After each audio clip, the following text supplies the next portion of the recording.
12 তারিখে যদি আপনারা জবাব দিতে পারেন ধানের শীষে সিল মারার মাধ্যমে, তাহলে সেই স্বৈরাচাররা যারা আপনার অধিকার কেড়ে নিয়েছিল তারা তাদের জবাব পাবে।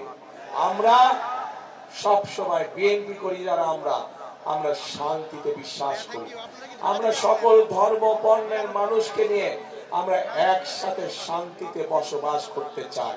আমাদের কাছে মুখ্য হচ্ছে সে বাংলাদেশের নাগরিক। আমাদের কাছে ধর্মটা মুখ্য নয়, আমাদের কাছে জাতপাত মুখ্য নয়, আমাদের কাছে মুখ্য হচ্ছে সে বাংলাদেশের মানুষ।